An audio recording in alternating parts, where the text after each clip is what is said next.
ભાભર જલારામ ગૌશાળા ખાતે મુલાકાતે કેન્દ્રીય કેબિનેટ મંત્રી પરસોત્તમ રૂપાલા।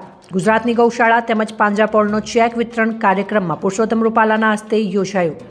1 કરોડ 8 લાખના ચેક પાંજરાપોળ તથા ગૌશાળાઓને અપાયા। બનાસકાંઠા જિલ્લાના ભાભર ખાતે આવેલ દેશની એકમાત્ર જલારામ ગૌશાળાની મુલાકાતે કેન્દ્રીય કેબિનેટ મંત્રી પરસોત્તમ રૂપાલા આવી પહોંચ્યા હતા।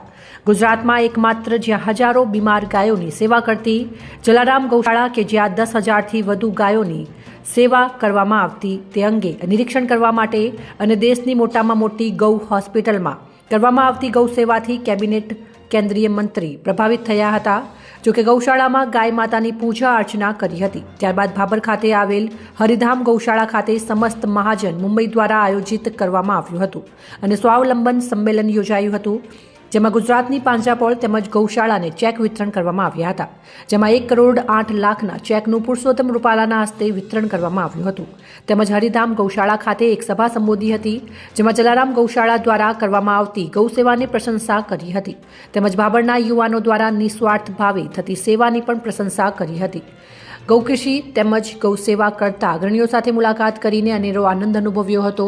તેમજ સમસ્ત મહાજન દ્વારા હરિધામ ગૌશાળા ખાતે ગૌશાળા તથા પાંજરાપોળના સ્વાવલંબન સંમેલન કાર્યક્રમમાં ચેક વિતરણ કાર્યક્રમમાં કેન્દ્રીય મંત્રી પરસોત્તમ રૂપાલા, ભારતીય જનતા પાર્ટીના જિલ્લા પ્રમુખ કીર્તિસિંહ વાઘેલા, મહામંત્રી કનુભાઈ વ્યાસ, રાજ્યસભાના પૂર્વ સાંસદ દિનેશભાઈ અનાવાડિયા, સમસ્ત મહાજન મેનેજિંગ ટ્રસ્ટી તથા animal world board of India member Girishbhai Shah તથા જલારામ ગૌશાળાના ટ્રસ્ટી લીલાધરભાઈ તેમજ પશુપાલકો મોટી સંખ્યામાં ઉપસ્થિત રહ્યા હતા। અહેવાલ ગોપાલ કે પુજારા, ભાભર, બનાસકાંઠા। જય ગૌ માતા। બનાસકાંઠાના જલારામ ગૌશાળા ભાભર ખાતે ગૌશાળા અને હરિધામ સંસ્થાની મુલાકાત લેવાનો અવસર પ્રાપ્ત થયો। સમસ્ત મહાજનના શ્રીમાન ગિરીશભાઈએ એક સુંદર મજાના કાર્યક્રમનું આયોજન કરેલું। સમસ્ત મહાજનના માધ્યમથી આપણા રાજ્યની જુદી જુદી ગૌશાળાઓને 1 કરોડ અને 8 લાખ રૂપિયા જેવી માતબર રકમની સહાય કરવા માટેનો કાર્યક્રમ એમણે ગોઠવ્યો હતો। એનો સાક્ષી થવાનો મને અવસર મળ્યો। જલારામ ગૌશાળા અને હરિધામ ખાતે ગાયોની જે સેવા પ્રવૃત્તિ થાય છે એને જોઈને અંતરમનનો રાજીપો થયો। દુઃખી અકસ્માતનો ભોગ બનેલી ગાયોની સ્વજનની જેવી સારવાર અહીંયા હરિધામ ખાતે થઈ રહી છે જાણીને ખૂબ પ્રસન્નતા થઈ। મારે એક વાતનો વિશેષ ઉલ્લેખ કરવો જોઈએ કે અહીંયા હરિઓમ કરીને ગ્રુપ ચાલે છે, જે ગ્રુપના યુવાનો દરરોજ 2 થી 3 કલાક સુધી આ બધી બીમાર ગાયોની અને ગૌશાળાના જુદા જુદા કામોની સેવા કરવા માટે આવે।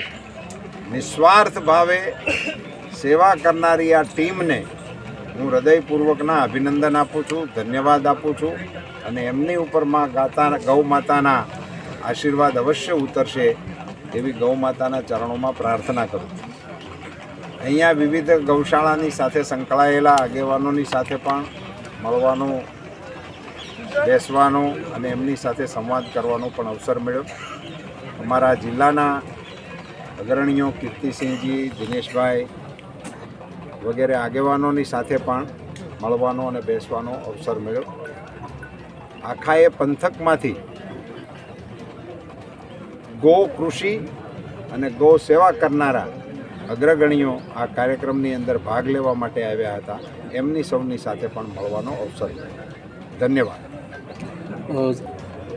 बिहार में फिर एक बार नीतीश कुमार एनडीए से जुड़ रहे हैं, इससे कितना फ़ायदा होगा एनडीए को लोकसभा में?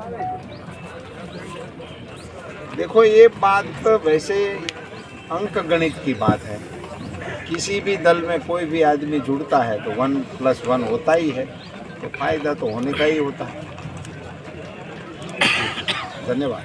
गौ माता ने અત્યારે 30 રૂપિયા તો પર પશુ મળે છે, તો 50 રૂપિયા થઈ એના માટે જરાક થઈ શકે તો ઘણું સારું થઈ શકે। જે ભાભર જલારામ ગૌશાળા હરિધામ તીર્થમાં એક અદ્ભુત ગૌપ્રેમીઓનો મેળો જામેલો છે. ગુજરાતભરની પાંજરાપોળ ગૌશાળાના ટ્રસ્ટીઓ આવ્યા છે અને આપણા આદરણીય કેન્દ્રીય મંત્રી પરસોત્તમભાઈ રૂપાલા જે કેન્દ્રમાં પશુપાલન ખાતાના કેબિનેટ કક્ષાના મંત્રી છે, તેઓ અત્રે આ ગૌશાળાની મુલાકાતે પધારી રહ્યા છે. આજે ભારતમાં એકમાત્ર ગૌશાળા એવી છે કે જ્યાં આગળ 4000થી વધારે ઘાયલ, બીમાર, એક્સિડેન્ટલ ગૌમાતાની દેવભાવે સેવા થાય છે અને સાજા થયેલા 7000થી વધારે ગૌમાતાને અહીંયા સારી રીતે સાચવવામાં આવે છે. આ કાર્યક્રમનું આજે સમસ્ત મહાજનના માધ્યમે અહીંયા આયોજન થયું છે અને ગુજરાતની પાંજરાપોળોને ₹1,08,00,000 રૂપિયાનું વિતરણ માનનીય મંત્રીશ્રીના શુભ હસ્તે અહીંયા આગળ કરવામાં આવશે. ગુજરાતની વિવિધ 21 પાંજરાપોળોને આ રકમ અર્પણ કરવામાં આવશે. આ રકમથી એ પાંજરાપોળો પોતાના ગૌશાળાની અંદર ગૌચર વિકાસ, તળાવ, વૃક્ષારોપણ, ચારો ઉગાડવાનું કાર્ય કરશે. એ માટે આજે આ આયોજન છે. સમસ્ત ગુજરાતની તમામ પ્રજાજનોને રામ જન્મભૂમિ પ્રાણ પ્રતિષ્ઠા નિમિત્તે શુભકામનાઓ સાથે આદરણીય પ્રધાનમંત્રીનો જે સંદેશ છે આત્મનિર્ભર ભારતનો, એ આત્મનિર્ભર ભારતના સંદેશને આગળ લઈ જવા માટે, ગૌ માતાને પણ આત્મનિર્ભર કરવા માટે દરેક પાંજરાપોળ પોતાની જ ગૌશાળા પાંજરાપોળમાં પોતાનો ચારો ઉગાડે, એ આ અભિયાનનો મુખ્ય હેતુ છે. સાથોસાથ પાણીમાં પણ સ્વાવલંબી થાય માટે વરસાદી પાણીનો જળ સંગ્રહ અને દેશી વૃક્ષોના વૃક્ષારોપણનું આયોજન આ કાર્યક્રમમાં કરવામાં આવેલ છે. આપ સૌ ગુજરાતના પ્રજાજનોને મારી નમ્ર ભાવે વિનંતી છે, રસ્તે રખડતા, ખેતરોમાં ઘૂસતા આ અબોલ જીવોને સાતા આપવા માટે ગામે ગામ ગૌચરોની વ્યવસ્થા સુંદર રીતે થાય, આખું ગુજરાત ભેગું થાય અને ગુજરાતમાંથી એક પણ પશુધનને અકાળ મૃત્યુ ન પામવું પડે એવી શુભકામનાઓ સાથે ગિરીશ જયંતિલાલ શાહ, મેનેજિંગ ટ્રસ્ટી, સમસ્ત મહાજન, ભારત સરકારના એનિમલ વેલફેર બોર્ડમાં અત્યારે હું મેમ્બર તરીકે સેવા આપું છું. ધન્યવાદ. મોટા ભાગના જે ગોચરો છે એમાં દબાણ થયેલા છે, તો આ બાબતે શું કહેશું, શું કહેવામાં? ગૌચરોમાં જે દબાણો થયા છે, સુપ્રીમ કોર્ટનો તાજેતરનો એક ચુકાદો છે કે ગૌચરમાં બીજા કોઈ પણ હેતુ માટે ગૌચર આપી શકાય નહીં.